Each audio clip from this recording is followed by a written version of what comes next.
Hello.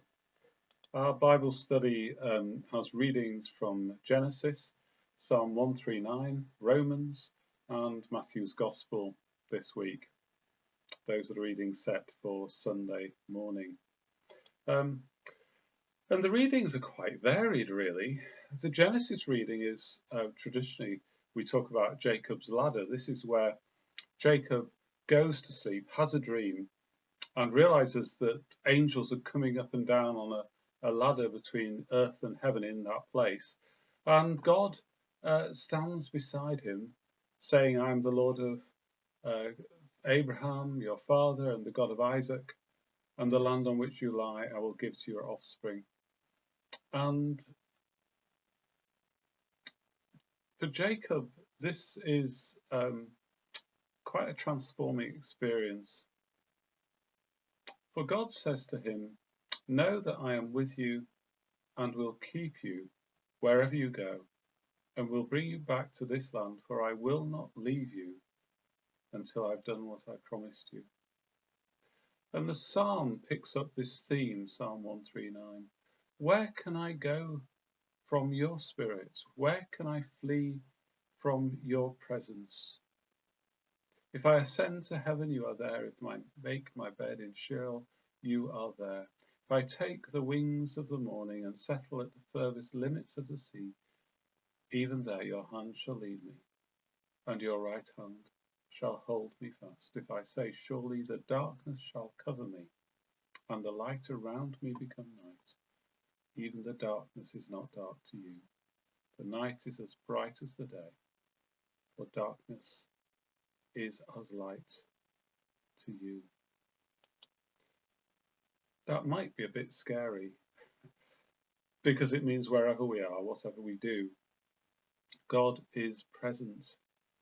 Whether we're in darkness and feel we're in darkness, whether we're in light, whether we're feeling joyful or sorrowful, whether we're at the furthest east or the furthest west, whether we're north or south, wherever we are, high or low, on the seas or on the land, God is there.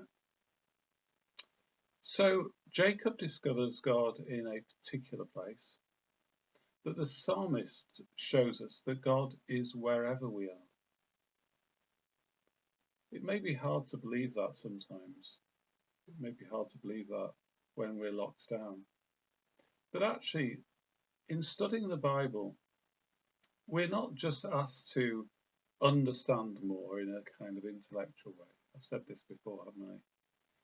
We're also invited to go on a journey with God. And Jacob goes on a long journey.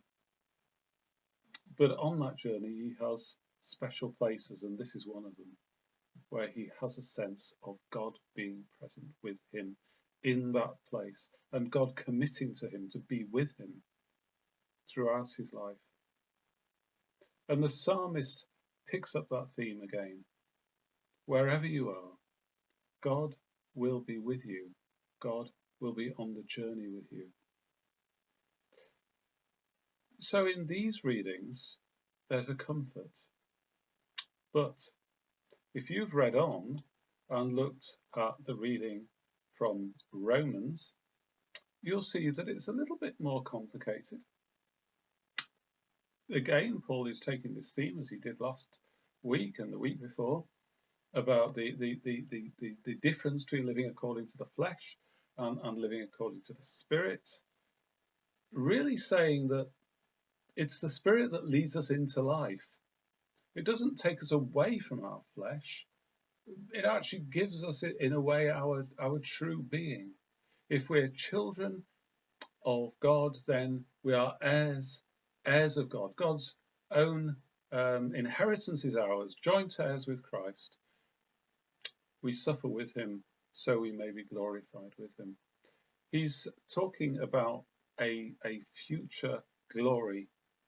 And Matthew continues with that kind of theme even more strongly with these words about a parable Jesus is telling about the kingdom of heaven, and talks here, Jesus, about the good seed and and the seed that is corrupted, that causes corruption, causes trouble. It ends that reading not with the furnace of fire, where there's weeping and gnashing of teeth, although that does tend to catch your imagination and maybe catch your attention. This reading ends with the righteous shall shine like the sun in the kingdom of their Father. Let anyone with ears listen. What does it mean to shine like the sun? For to you, O God, darkness and light are as one.